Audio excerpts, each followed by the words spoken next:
Nathaniel Fujita.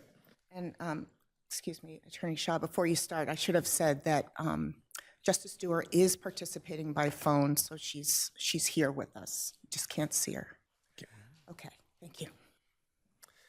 Chief Justice Budd, and may it please the court, my name is Robert Shaw. I'm privileged to appear today on behalf of Nathaniel Fujita. The record before this court contains an enormous amount of new evidence grounded in medical consensus, treatment records, science, and expert testimony.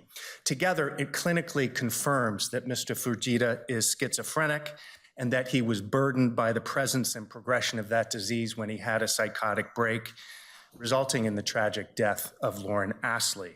Now, the government takes an opposing view of the evidence. That is not the problem. The problem is that the motion judge believed it was her role to decide who won a credibility contest. Isn't that the point of the motion for a new trial, where you have the evidentiary hearing and you've got the experts testifying? Your Honor, there is a limited role that a judge has when experts are testifying in a new evidence issue like this one. And when we're looking at the second prong, which is the prejudice prong, what the judge is supposed to do is determine whether the experts are qualified, whether their testimony is scientifically valid. There's no dispute about that at all in this case. And then once that is established, the issues of credibility are for the jury, not for the judge. Seems to me that you might be disregarding the procedural posture. That's absolutely correct. If we're in a pretrial or mid-trial situation where the judge is being asked to make a Daubert-Lanigan assessment. But I think the Chief Justice's question was, here we've got a motion for new trial. The ordinary rule is that a judge acting on a motion for new trial is to make credibility determinations. Why wouldn't that ordinary rule apply here? Your Honor, you have to distinguish between the first prong and the second prong in the analysis. As I covered very extensively in my reply brief, when you're dealing with the first prong, for example, in an ineffective assistance case, you're looking at, was counsel ineffective? Now, that's not an issue that's going to be before the jury. And the judge makes credibility determinations concerning that. That is properly before the judge. This is the distinction that was made in the Hampton case. But when we move on to the second prong, which is the prejudice prong, the judge's role in evaluating credibility is limited, and the case law makes that absolutely clear. The case law says explicitly really that it is case law, most of the case law goes the other way. Ribeiro does this in the ineffective assistance context, but Crowell's and these other cases say the opposite, right? They actually do some credibility analysis of experts. But Your Honor, again, you have to distinguish between the first prong and the second prong because, of course, for example, in a new evidence case. And I'm confused because basically you're saying you only perform a gatekeeper role with the second prong. So isn't every one of these cases going to result in a new trial if No, you apply your approach? No, Your Honor. Go ahead. It's not. First off, when we're in the context of dealing with experts, that's very different than dealing with fact witnesses. Now, if you look at the Grace case has sort of a safety valve, which is that, if a witness comes in and testifies in a manner that is so devoid of credibility that it's unworthy of belief, the judge need not accept it. And that makes a lot of sense because if you have fact witnesses coming in who are giving incredible testimony, the judge's hands aren't tied in terms of accepting that testimony. But when you're dealing with experts, and again, we have to decide whether it's a real factor, right? So I understand the jury has a role. The judge can't just completely supplant the process, but I mean, there is a credibility component to this. How far-fetched is this? How much support is it? How well do the expert do their analysis? It just seems like you're asking for a fundamental shift in the way we do these motions for new. Your Honor, I really don't think I am. Roberio, Cowles, Diaz-Perez. Roberio is the only case. Crowell's, is that Justice Swank's decision? I mean, it has a sort of a sentence that kind of supports what you're talking about.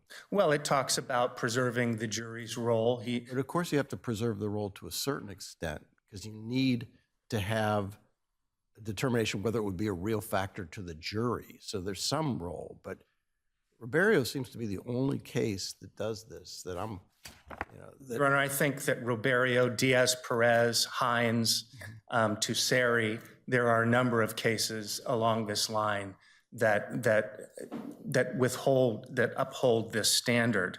And I think it's very important to really look closely at what the judge did here. After finding under the first prong that the evidence was new and undiscoverable, she disregarded these cases under Roberio, Cowles, and all of the others that we cite, which say explicitly that the judge must not assume the role of the jury. Can I ask you one sort of very particular question? I didn't mean to cut, Justice. Did you get your answer on this? Okay. So in this, and I may mispronounce this, prodromal phase, whatever. Prodromal phase. Yeah, the prodromal phase. Are there any cases or any literature that says that a teenager behaving in a relatively normal fashion, he's going to parties, he's not hallucinating, he's behaving just maybe a little sullen like every teenager we've dealt with.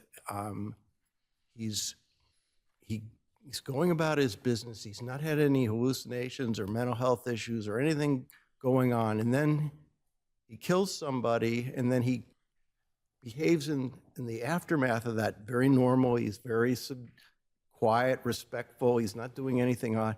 Are there any cases or even point me to something that support, in articles even, you complain about the judge not reading articles, but is there any article that says that a child behaving this way can be identified as in that phase? Yes, Your Honor, it's grounded in more than a century. Well, I'd like you to be particular. Yes. I tried tracking back through your briefs.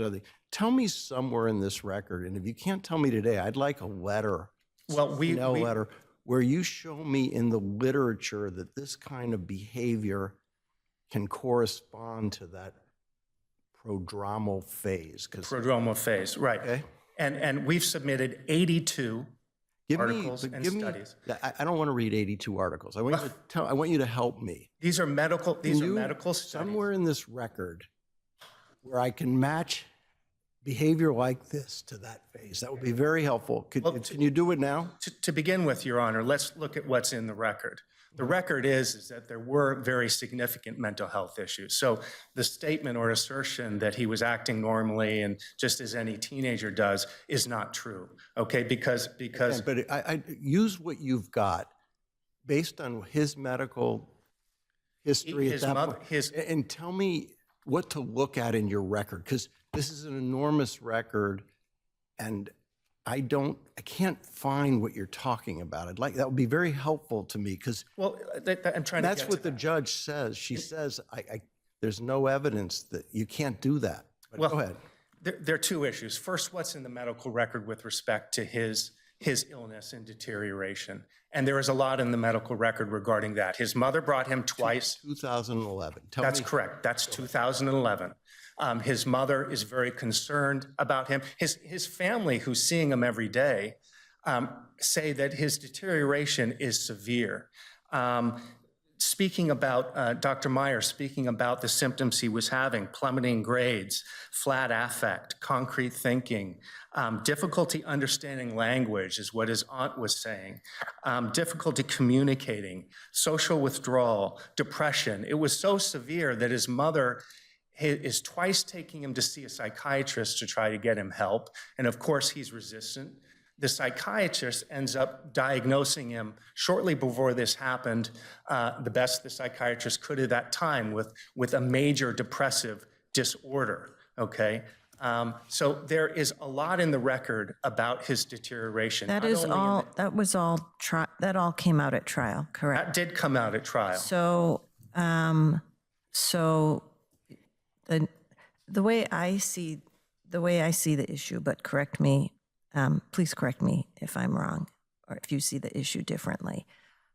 it wasn't as though the theory of a psychotic break did not come up at trial. That was the defense, the only defense. And then all the evidence that you just pointed to, in addition to some additional evidence, came in to support the defendant's experts' witnesses at trial, who said that due to depression, multiple blows to the head because of football, daily marijuana use, he was maybe predisposed or likely to have a psychotic break, and referenced also the family mental health history, and suggested prodromal schizophrenia. That was the evidence at trial. So then the question, in my view, in the motion for new trial, is whether the additional evidence of subsequent mental health struggles of the defendant while he's incarcerated over the next 5 or 6 years later would have made a difference to the jury. That's correct. Given they already had that evidence, and they had countervailing evidence, which I think is what Justice Kafker is focusing on, which is all the sort of facts and circumstances of the crime that would permit a jury to conclude that this was not a psychotic episode. Right. So am I wrong that the question is actually pretty narrow, that it's whether this subsequent development in the defendant's life would have made a material difference to the jury? Yes, of course, that's the narrow question. In this case, the evidence is clearly material because down at the trial level, we have a single issue that's in dispute, which is criminal responsibility. You look to the position of the parties, the opposing positions. We've got the government saying that there's no mental illness at all, and this is just a fabrication. And so it's clearly material and goes to that. And I want to address that a little bit further, but I just want to be sure that I don't skip over Justice Kafker's question, the second aspect of it, which was the prodromal phase and what's the evidence in the record, in addition to what was happening in 2011, but also why is this relevant at all? It's relevant at all because there is more than a century of medical evidence. This was the testimony of Dr. Myers. My question, again, is more narrow. The judge credits the expert that says, based on this behavior in 2011, I don't think you can, the defense expert cannot conclude that we're in a prodromal phase because this child is behaving. I understand kids have mental health issues all the time, but the mental health issues we're dealing with here don't correspond to the prodromal phase. That's what I think she's saying in layman's terms. I was asking for you to tell me somewhere in those articles or somewhere I can look to, because I'm not a scientist, where I can say, okay, that type of mental health does correspond to that. Yes, and the experts testified about this, that the prodromal symptoms are non-specific symptoms, and one can look back once florid psychosis flowers, look back and recognize with a high degree of confidence when those prodromal symptoms exist. And there is a much, much higher vulnerability to intermittent psychotic breaks during the prodromal phase. Now, the problem with what the judge did here in terms of looking back at the nexus is that she really, she is not a doctor either. So that's one of the reasons why she's not supposed to be deciding who won a credibility contest. But what the experts are saying is that, you can't extrapolate back over time by looking at external events as she did and try to suggest that there's some alternative cause for his condition in 2015 and 2016. Schizophrenia is an internal disorder. It has its own genetic and neurobiological trajectory. The prodromal phase on average lasts between 4 to 5 years. Florid psychosis flowers most often when males are in their early 20s to mid 20s, which is exactly what happened here. And so the fact is that once that florid psychosis flowers, and you can actually see and measure the symptoms from a second person perspective, you can look back and see the trajectory of the disease, which takes us right back to 2011 and takes us right back to a brief intermittent psychotic episode that occurred. May I interrupt you for a second? I have a question about the trial evidence. When I read the transcript, the only evidence that I saw that the defendant's expert pointed to support a suggestion that the defendant was in a prodromal schizophrenia, may have been, he did not say he was. He said he saw suggestions of prodromal schizophrenia, or it was a possibility. It was a very tentative view, was the way that he held his hand during a police interview. That's all I saw. No, Your Honor, that was just once Dr. Myers actually met with him 3 weeks after this occurred and reviewed the evidence. He saw signs of that, and he also mentioned auditory hallucinations when he was in jail. But I'm talking about the evidence at trial. Right, so The evidence at trial about prodromal schizophrenia. There is no significant evidence of being in the prodromal phase at trial, specifically because there was no way to diagnose him with schizophrenia at trial. That's why the evidence now, which shows he is schizophrenic, is new evidence and was undiscoverable. The only thing that Dr. Myers testified to at trial was that, he sees symptoms that are consistent with the type of prodromal symptoms that occur when somebody has schizophrenia, but he was unable to diagnose him with schizophrenia because he was But he was also unable to, I think the problem here is that even if we accept that the defendant developed schizophrenia later, and that meant that for some period of time, he was in a prodromal schizophrenic phase before then. The question is whether you've made enough of a showing to say that that the prodromal phase extended back to 2011, when there's really no indication in the record that that was the case. Your Honor, I would disagree with that respectfully. Okay, so that's why I asked you what it was, because the only thing I saw was the movement of a hand, the way he held a hand. No, Your Honor.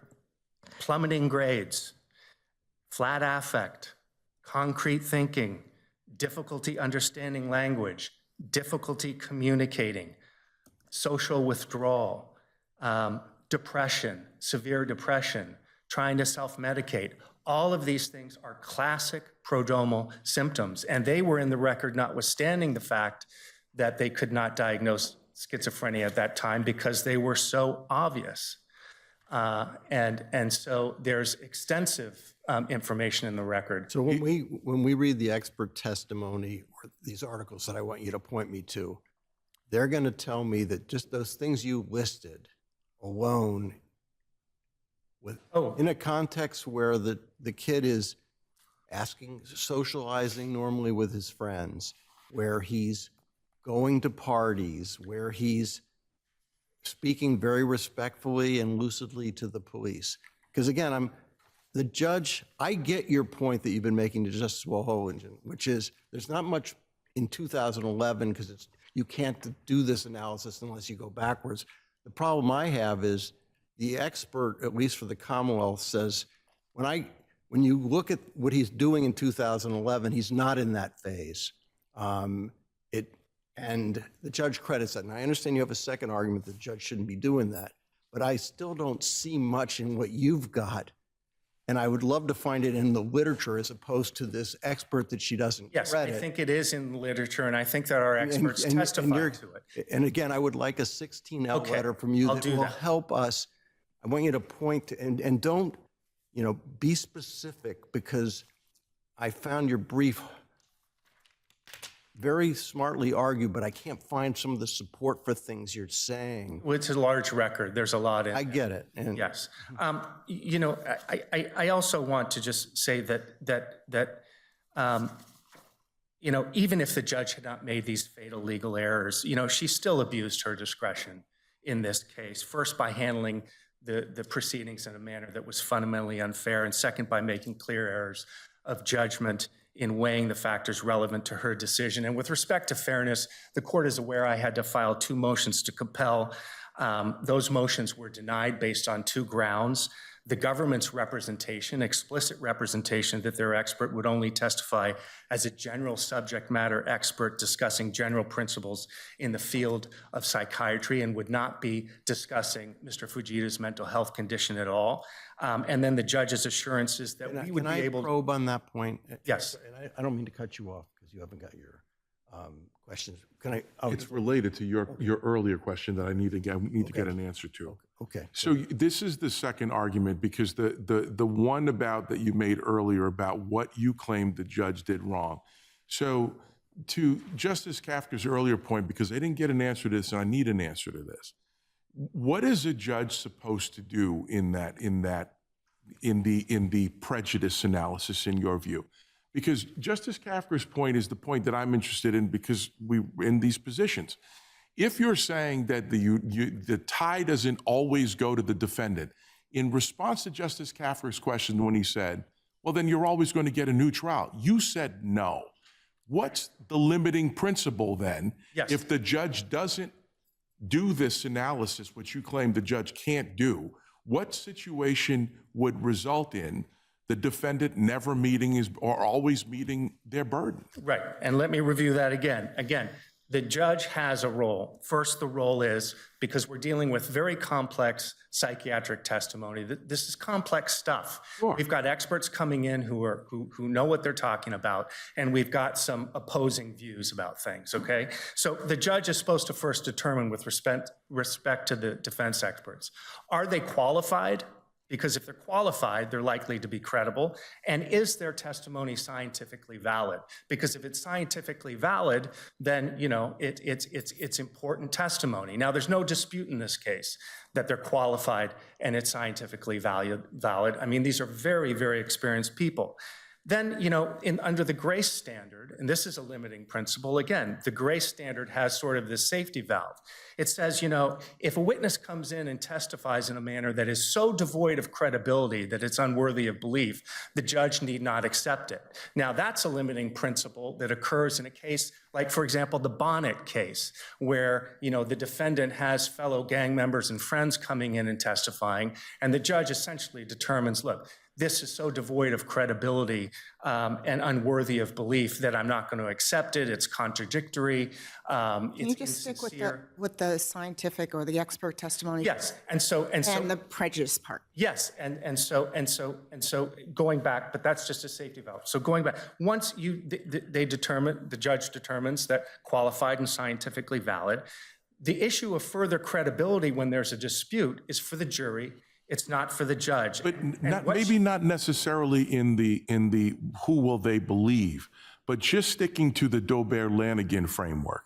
If the judge in this case looks at this and says, there's no way to reliably extrapolate back then what we know now, that's not a credibility finding. That is a gatekeeping finding under Daubert-Lanigan that the judge is supposed to do. Well, there's an infused credibility, because you're saying that this isn't being applied scientifically in a way that we should allow this. So I'm just wondering, yes, because, and here is the critical error that she made in her decision. She is relying solely on the testimony of Dr. Soleil, the government's expert, to determine that there's no connection back to 2011. She again makes the exact same error that she did throughout the decision. I mean, she begins relying on inapplicable law. She then applies that inapplicable law on the wrong standard. And then when she gets to this analysis regarding nexus, she is again relying on Dr. Soleil, and she's saying, Dr. Soleil agrees quote, and the court agrees with Dr. Soleil. So throughout the decision, she is constantly relying on the standard she applied. And she said it out in the beginning, quote, to credit only so much of an expert's testimony as she finds credible, and to credit the testimony of one expert over another. Well, Roberio and his progeny say the exact opposite. And when she applied it, she denied the motion based on, quote, the credible expert perspective of the government's expert, and stating that she, quote, cannot absolutely find that the defendant is schizophrenic, language that confirms the role that she wrongly assumed. And then when we get to the nexus issue, she purports to assume in her analysis that Mr. Fujita had schizophrenia, and this gets to your point, but she again committed the same error, explicitly stating that Dr. Soleil disagreed with the defense experts on the nexus issue and ruled that, quote, the court agrees with Dr. Soleil. So if you were to distill what you're saying, at least from what I'm hearing, is that when you get to prong two and you go through, Judge, on your motions for new trial, the two verticals of whatever the competing expert testimony is, if all of things being equal, tie goes to the defendant, and he or she gets a new trial. Well, Your Honor, the critical point here is that she is supposed to be viewing the evidence in a light favorable to the defendant. And why is she supposed to be doing that? So that she doesn't engage in the kind of weighing that a jury does, and so she doesn't substitute her judgment for that of a jury. And that's another error that we have here. I mean, So every time we have newly discovered evidence, anytime we're into any kind of new science, for example, and we have one expert who's, really hitting the ball out of the park, and the other expert they're qualified, but terrible. That still goes to that still requires a new trial. And I'm just, because this seems to be big. Right, but yes, and Your Honor, and I think what are the practical realities of the situation you're talking about? I mean, New trials in old murders. no, I don't think so, Your Honor, because I look at what happened in this case. What the defense experts testified is backed up by more than a century of medicine and science. I'm looking forward to reading how backed up it is.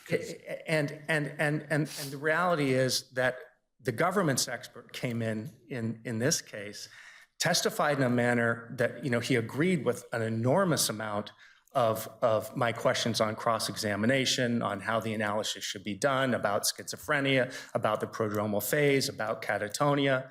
I mean, all of this was agreed to. And yet he's contradicting all of that in his ultimate opinion. And again, he actually is an individual who doesn't have a lot of experience dealing with schizophrenia. I think it had been more than 20 years since he had ever actually treated a schizophrenic patient during his schooling in a hospital setting. And Dr. Myers, your expert, was what? Tell me about him a little bit. He is the forensic chief at Brown University. He has seen thousands of patients in a hospital setting and treated them with schizophrenia.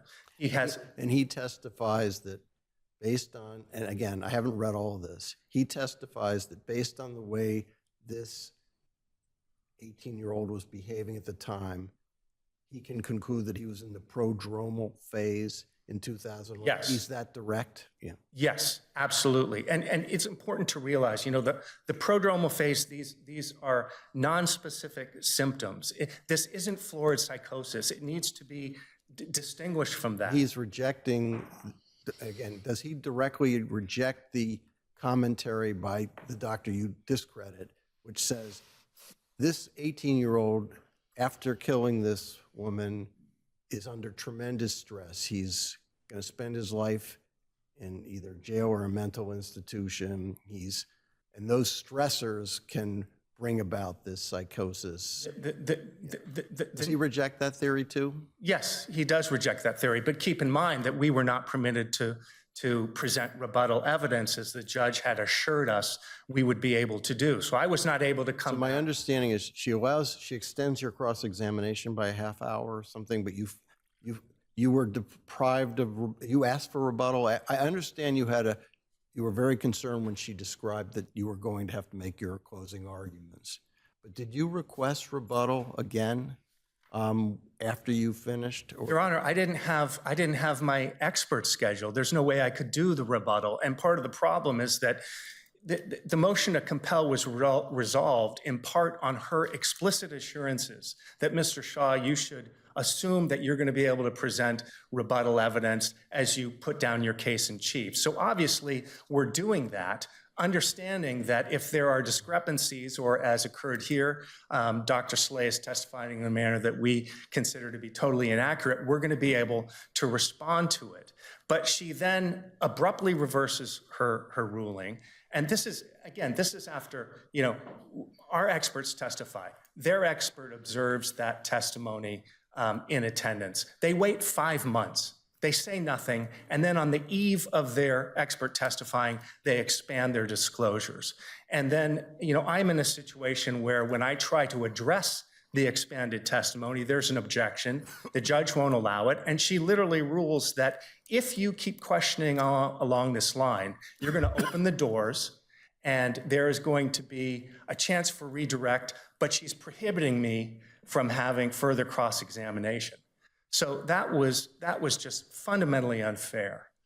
So before you go, is there potentially here a remedy where you're saying there's a remand that needs to be done in order for you to have what you think should have been the more fulsome opportunity to not only present, but to rebut? Absolutely, Your Honor. And I would say that what we believe is that the record here is sufficient for the court to determine that this evidence was material and it would have been a real factor in the jury's deliberations. I think, as you've seen in my brief, I believe she also applied the wrong standard by asking whether it would have significantly impacted the jury. And I believe that she did not look at the evidence in a light favorable to the defendant as she should have. But at a minimum, I think that the case needs to be remanded. All right. Thank you very much. Thank you. Attorney Rawl.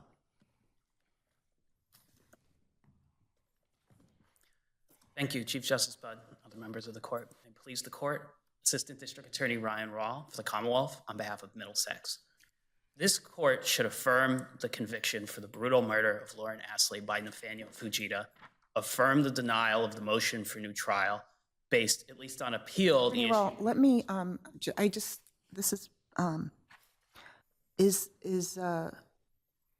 is it true, do you agree that the judge is only supposed to look at the expert testimony for the first prong of the test to see if it's new evidence? Is it actually new?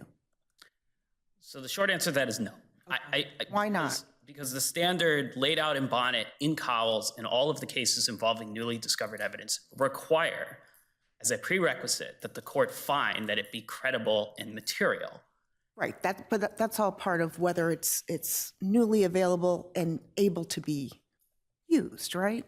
Well, I agree that the first step is whether it's new. And there, to be clear, there is no dispute that obviously a mental health episode that happened in 2015 is new in that sense of the word. But I will say that the requirement has always been that the judge must make credibility determinations, that the evidence must be credible. And it has never been said. Well, That's all part of the first prong of the two-prong tests, right? Because in order to figure out whether or not there's a new trial is warranted, first you figure out, is it newly available evidence, right? And that's all part of it. It's subsumed in the first part. Is it credible? Is it something that you can use? And then you look at the prejudice. So. Yes. I agree, Your Honor, but I also think I can understand some of the confusion because depending on the type of case in the newly discovered evidence, the court has relied on the credible point or the admissible in trial point and has never really articulated them as this rigid, here is the first prong, here is the second prong. I would describe it more as the court has let out a series of requirements when reviewing newly discovered evidence. It must be new, which is not in dispute here. It must be credible and material. It must carry a measure of strength to the defendant's position. And then additionally, we must determine whether that evidence, if it meets those criteria of credibility and materiality, casts doubt on the justice of the conviction. Agreed. And Justice Kafka, you mentioned the Ribeiro cases, and I want to make a distinction here because I think that the court has made this distinction, that in Ribeiro and Hampton, we are dealing with a completely different analysis. Hampton's some 128 from the appeals court, right? I'm not interested in Hampton, right? Oh, it's a published opinion for the appeals court, but I guess what Hampton dealt with, again, has to do with ineffective assistance of counsel. But again, failure to let me ask you on that, because I understand the point that Ribeiro is an ineffective assistance of counsel case. And I also agree with you that some of our other cases outside of this have had credibility at the second stage too. So, but what I don't understand, and I think Mr. Shaw may have a point, is why is ineffective assistance of counsel so different from newly discovered evidence in the prejudice stage? I'm just wondering if Ribeiro is something that's confusing in and of itself. Why would an ineffective assistance of counsel case not involve credibility at the second stage and other cases would? So what's the logic of that? Because like newly discovered evidence is stuff that wasn't brought in at trial. Ineffective assistance involves arguments and stuff not brought in at trial. Why wouldn't the prejudice analysis have the same kind of credibility analysis on both sides of those coins? That's what I don't get. I agree with the idea that Ribeiro's logic is somewhat lost on me as well in terms of that. The best I could grasp from it is that we are dealing with different injustices at different stages. So if you're talking about ineffective assistance of failure to investigate a criminal responsibility defense, the jury has never considered anything about a criminal responsibility defense. No fact finder has. And the issue, and I think the Hampton case actually discusses this, the touch point is it's unfair to the defendant before the trial starts. It's unfair to the defendant because he's never had an opportunity to evaluate whether to pursue that defense. So if you want to keep Ribeiro, and I don't necessarily think that Ribeiro stands for, I mean, the logic is a little confusing, but what it is saying is the court can't agree he's ineffective, he didn't present this defense, and then do credibility determinations on the prejudice prong. I think the court's been clear across in newly discovered evidence as well that the court can't just personally assess the trial record, come to their own determinations. We have to attempt to do some objective analysis of the way. Why wouldn't we be doing it in an, like, was Ribeiro a shaken baby case? I can't remember, or abused, battered woman case? I can't remember. No, Ribeiro, to my memory, was a criminal responsibility case involving mental illness, and they presented a doctor. The doctor explained on a basis of criminal responsibility through an affidavit and then actually testified at the hearing. And the motion judge found that counsel was ineffective for not investigating this based on some of the details and information that were available at the time, found that it was a substantial available grounds of defense, and that should have been the end of the inquiry there because the prejudice was clear, right? If the jury believed it and they never had an opportunity to assess it, that's why I think Ribeiro is so unique and so confined to failure to investigate. And I do agree that the logic is a little hard to follow, but if you want to keep it, I would say that it's a narrow issue. It has to do with that touch point about failing to investigate. But what is clear and what the court was absolutely allowed to do. So let me probe then again. So say we agree with you that we should be doing some credibility at the second stage. But we have to leave room for a jury, right? We have to have, because would it be a real factor to a jury, right? Right. So does the judge go too far here when she says, I agree with, I can't remember his name, the Commonwealth's expert, I don't agree with the other Myers, therefore, I'm just wondering, did she overreach on that point or not? And it's a question, I don't believe so. And I think that as a starting point. But if she makes that kind of call, what does it leave for a jury?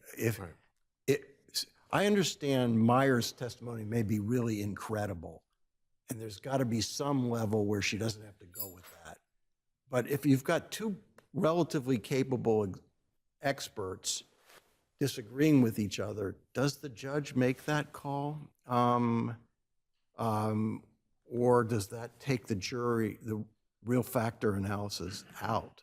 Was that clear? I'm not sure. It was clear, and I think that the standard of newly discovered evidence still requires those same types of credibility determinations in assessing the materiality of the evidence. And it's important to point out the distinction here, which is the defendant did present a full criminal responsibility. Dr. Myers was heard by the jury, testified to a constellation of things. He diagnosed him with major depressive disorder. He said he had a psychotic. The problem with that is, you know, the best thing he's gotten is what comes in 2015, right? You know, they're throwing up a bunch of mud against the, you know, maybe he has football injuries to his head, maybe he's got this, maybe he's got that.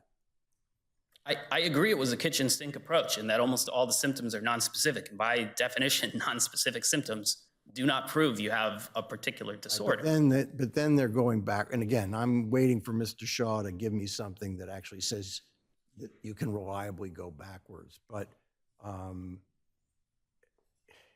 if when he submits this 16L letter and it says, well, these kind of symptoms can be prodromal, and in 2015 we've got a lot of mental illness at this point. What do we do then? I think the fundamental distinction between the Ribeiro cases and newly discovered here is the question of finality and the question of was this presented and fully litigated, and now when you come forward 5 years later with a new mental health episode, do we just accept that? And I do think there's a distinction here that's a little lost, which is that there's actually two different pieces of newly discovered evidence here. There are the New Hampshire records themselves, which the Commonwealth points to, do not support and do not diagnose the defendant with schizophrenia. And the first episode of his mental health issues at the facility have strong evidence of exaggerating symptoms for personal gain. And in fact, he admits to doing so and faked catatonia for several weeks. He also, replete in the records, mentions that he wants to be diagnosed with schizophrenia, mentions that he has an appeal before this court. And so what the Commonwealth is left with asking rhetorically is, what would be the point of the hearing? Why should the court hear from the Commonwealth's expert, Dr. Saleh? Why should the court assess the records at all? His response is, We have to, I'm sorry. go ahead. But that's not what the judge bases the decision on, right? The judge doesn't say, I don't believe the defense's experts because I see these other records from New Hampshire, which seems to suggest maybe there's some malingering going on. That's not what the judge does. So let's just focus on what the judge does. I have two. My sensitivity here is to what is a trial judge supposed to do? What is it you're asking the court to do? Because the determination as to who makes this call of credibility and whether or not it was a substantial factor can either be made by the judge or it can be made by the jury. And so we're trying to figure out what's the guiding principle here on these things when they come before the court. Now, we're speaking about evidence, and we know that judges do this all the time. They do this in the context of preliminary determinations of admissibility. There are some the judge makes under proposed like 104A, and there's the other where the judge just takes a gating position, saying, I'm not making determination. There's enough here for the jury to make the determination. And so it's just for me to pass it along.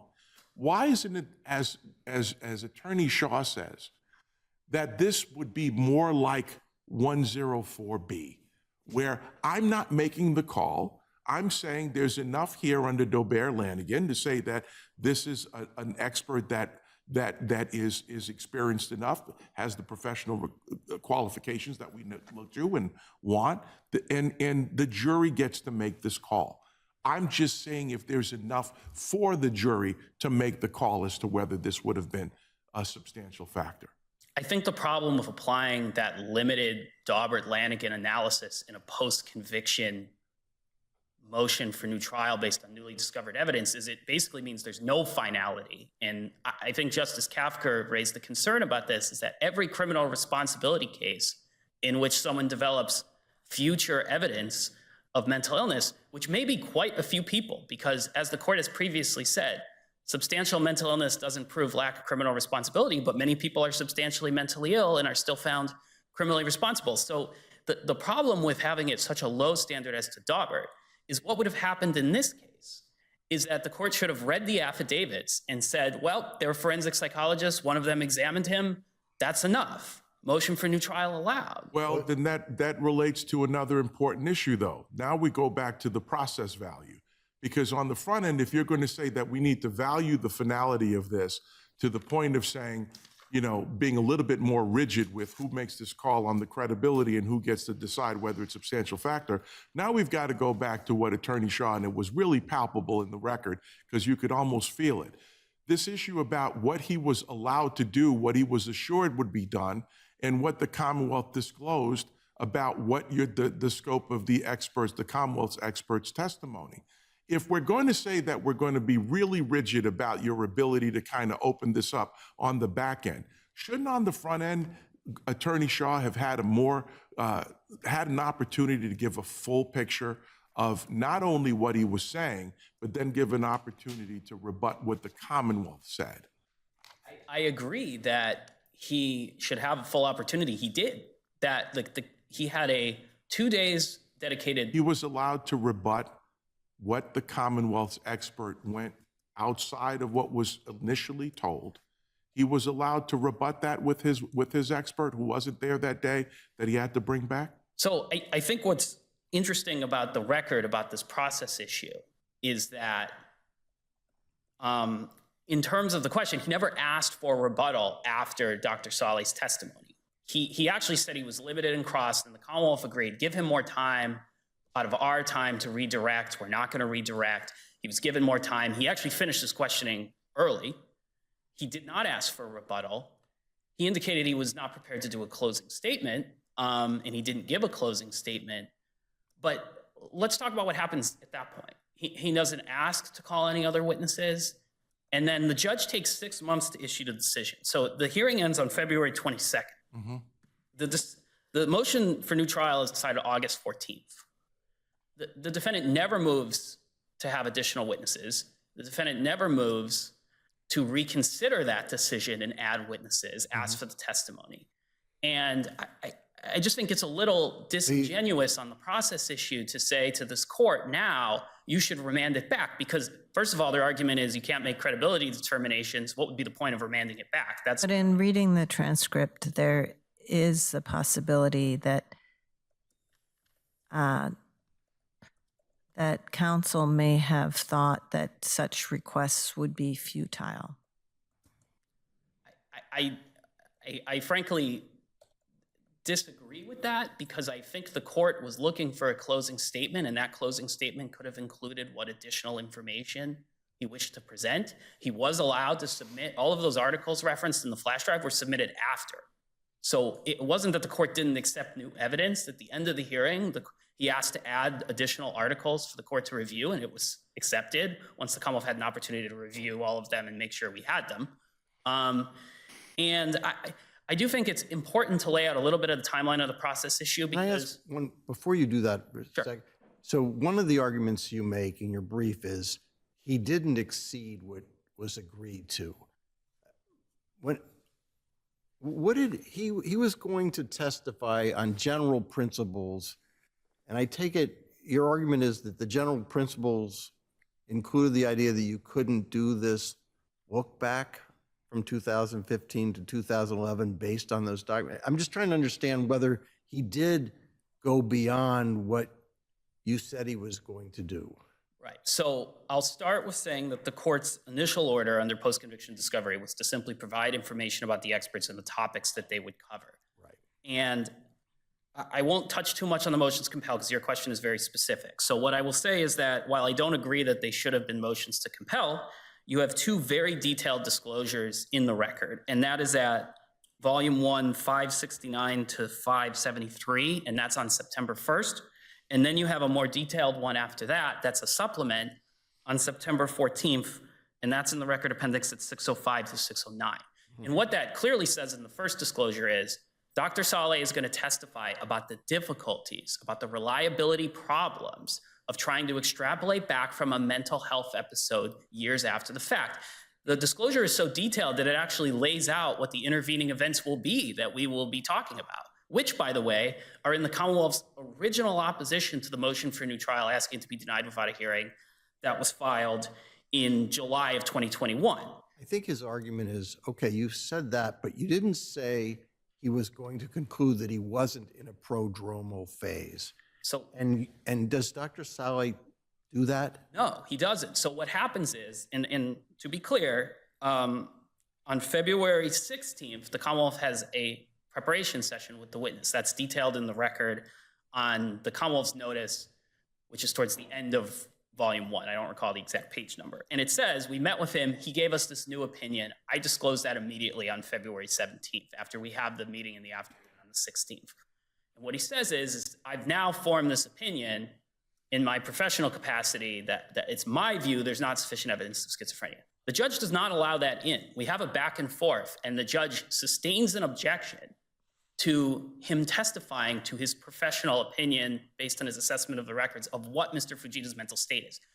The complaint the defense has, which has been noticed all along in those detailed notices, was he started explaining aspects of the record and explaining how one could look at the New Hampshire records, which was always disclosed. There was an example given in one of the disclosures about how, for example, he would talk about the uses of Zyprexa and how there's many uses for that, and how, for example, in the New Hampshire records, you will see that it's utilized for, at least in his view, based on a review of the records, the mood-based components. That's what's described in the records. So it was always clear that he was going to explain what was in the records. It was always clear that he was going to talk about the difficulties of extrapolating back. And so I do disagree. But putting that aside, those two detailed notices are filed in September. We didn't reach this witness until February. So Attorney Shaw had plenty of opportunity to prepare, and in fact did. In fact, it's actually even clear in the questioning of Dr. Myers about the issue of extrapolating back. He asks questions of his doctor that are not originally in the affidavit or detailed based on our disclosure about Dr. Saleh about, can this be the cause? Can incarceration be the cause? As an aside, I think that's a complete misunderstanding of what the Commonwealth's argument is. The Commonwealth isn't saying that schizophrenia was caused by being incarcerated and believing they were going to spend the rest of their life in prison. It's very clear from the testimony of Dr. Saleh and our opposition that there are numerous intervening events. And to say in a straight line, you can definitely say this behavior of nonspecific symptoms in 2011 is now the prodromal phase psychotic episode. Years later, this court's already provided guidance in Dowds and in Foss that it's marginally relevant at best how someone is behaving years after the fact to shed light on how their mental state was before.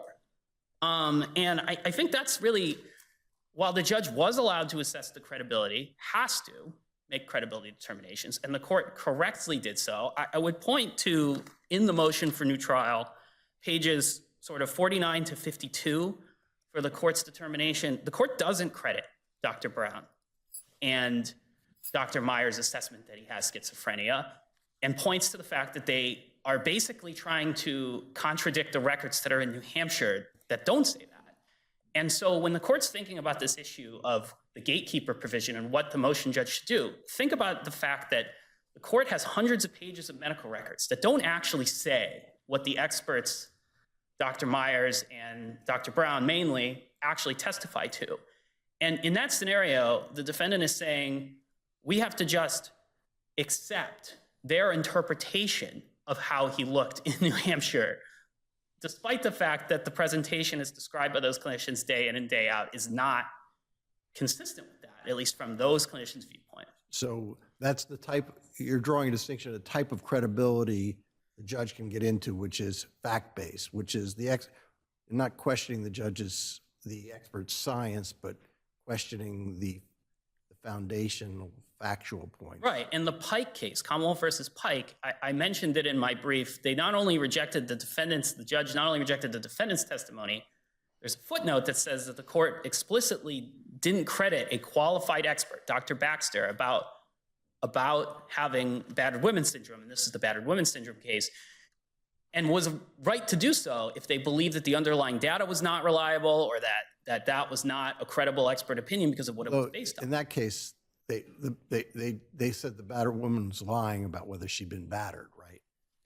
Right. I mean, there was significant credibility issues with the defendant in that case. There are significant credibility issues with the doctors in this case as well that were submitted by the defense. Just to point, the discussion about the 2018 affidavit versus what from Dr. Eric Brown versus what he actually testified to at the trial. He's giving one diagnosis in an affidavit in 2018, but saying he had firmly come to a completely different diagnosis prior to that. And we also have to deal with Dr. Wade Myers being the judge who was previously not credited by the jury.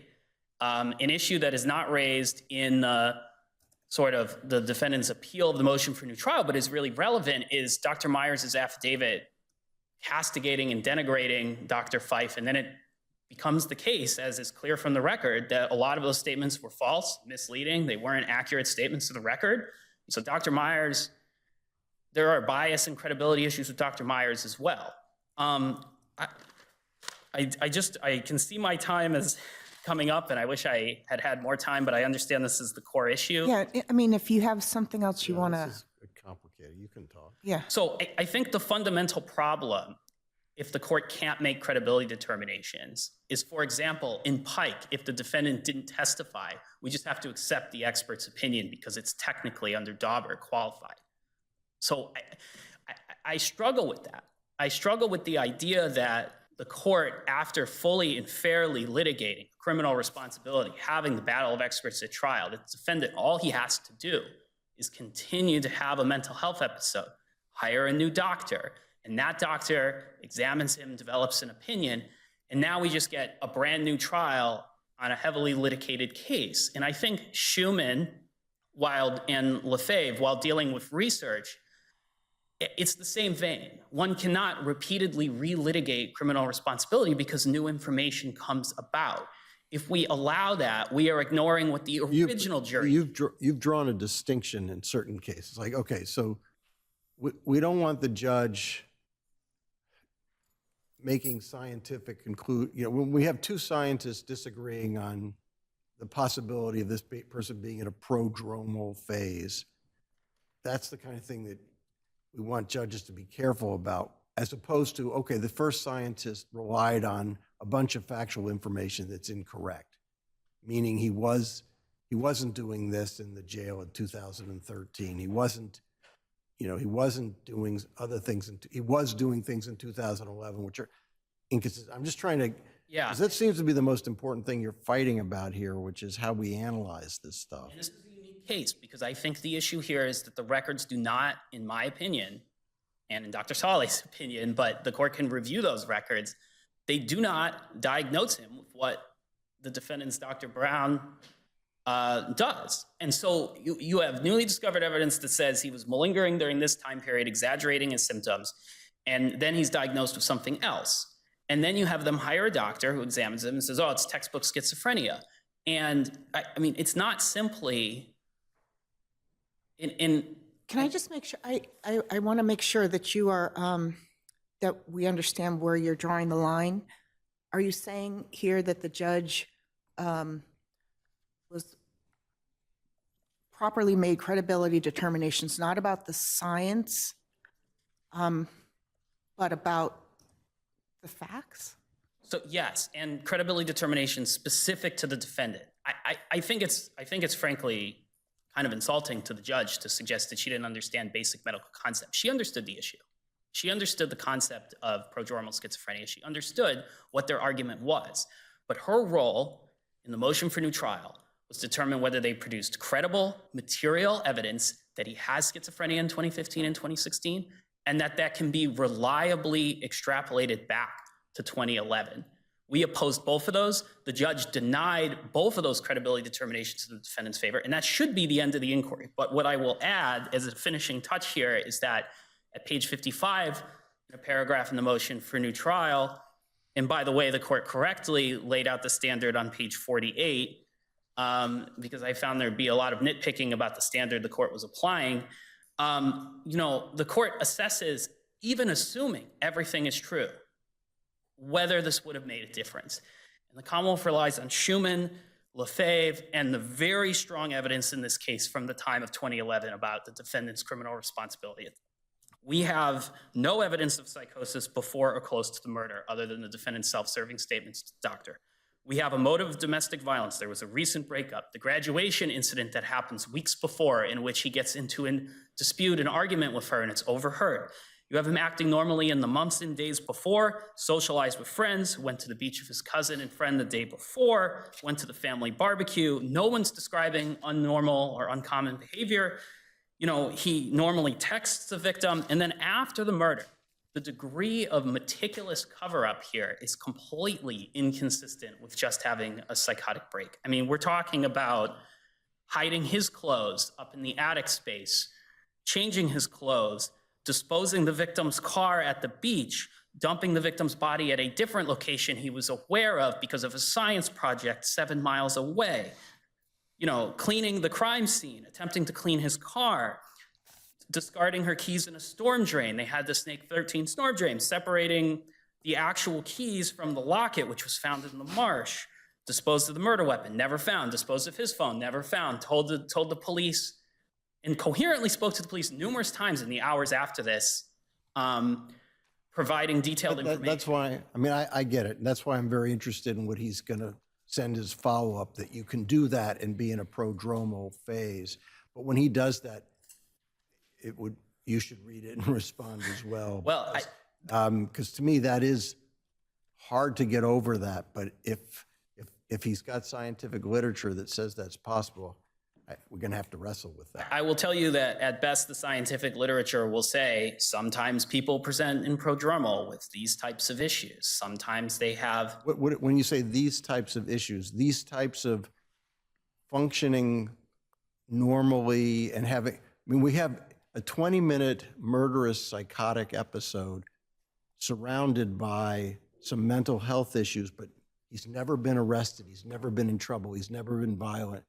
So are we going to find that that's consistent with a prodromal phase? I mean, when we read this literature? I think there are two problems with that. One is that I don't think there's going to be something so specific to say No, I get it. a single episode. But I also think the problem with that is that what the defendant is essentially doing is relitigating the criminal responsibility issue again. I mean, the jury rejected that these non-specific mild symptoms were indicative of a major mental illness and showed that he lacked substantial capacity. So what the court is basically saying is if he presents general research that supports that some people present this way, that we should upend a conviction in which there was overwhelming evidence of criminal responsibility. And I just fundamentally disagree with that. And thank you. I have no further time, so I won't yield it.